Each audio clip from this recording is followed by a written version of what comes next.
Halo, perkenalkan nama saya Narta Adi Kucoro dengan NIM 2319585 jurusan S1 Informatika. Video ini dibuat untuk UTS Lingkungan Bisnis pada tahun 2024 dengan tema lingkungan teknologi. Di sini saya ingin membahas tentang Internet of Things atau disebut IoT dalam kehidupan sehari-hari.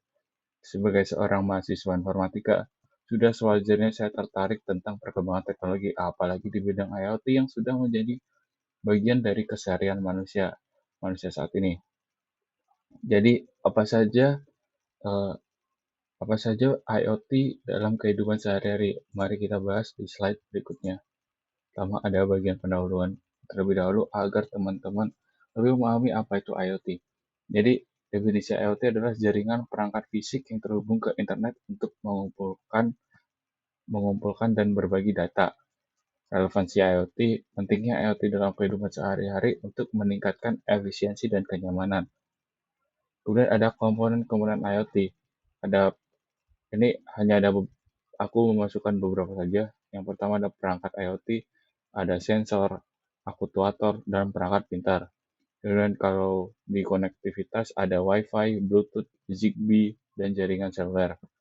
Kemudian di platform dan protokol ada MQTT, CoAP, dan HTTP. Kemudian ada data dan analitik, ada komponen di pengumpulan data analitik, dan cloud computing. Kemudian IoT di dalam rumah pintar. Eh, Perangkat yang ada di rumah pintar seperti contohnya ada termostat pintar, pencahayaan pintar, dan kamera keamanan. Kemudian fungsi dan manfaatnya adalah untuk menghemat energi, keamanan rumah, dan kenyamanan pengguna. Ini contoh produknya dari kiri ke kanan. Itu Nest thermostat yang bentuknya bulat.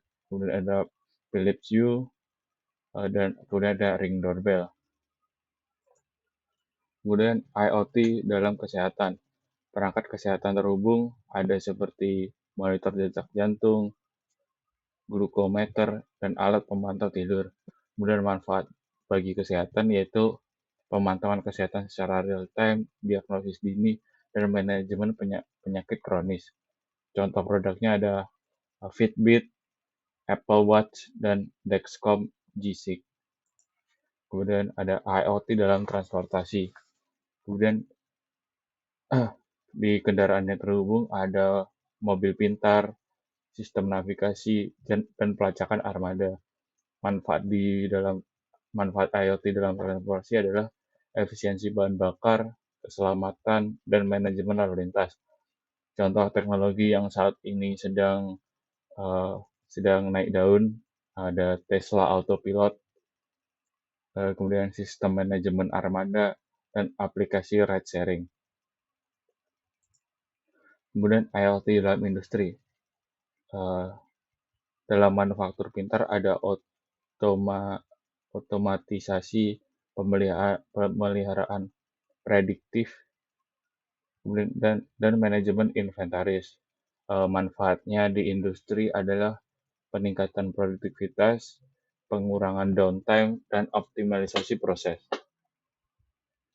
Contoh implementasinya adalah sistem SCADA, terus robotika industri, dan sensor IoT.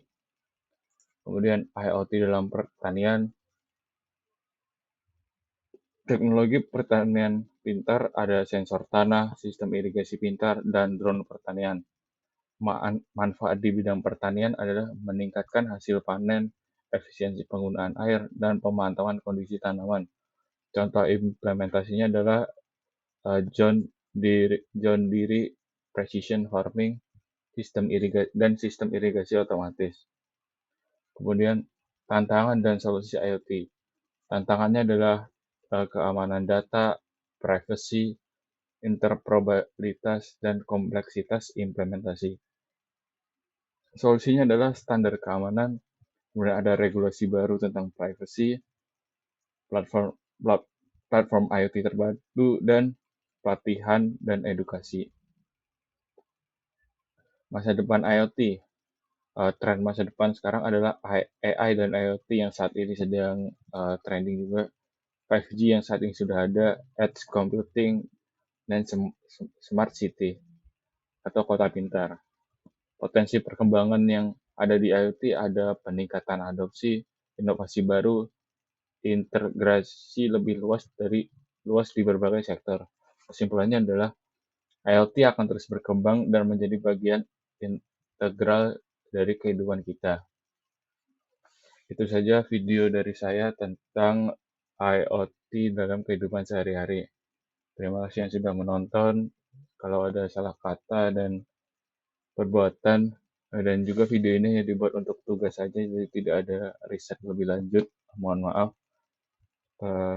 Cukup sekian. Saya Nata, pamit undur diri. Ciao.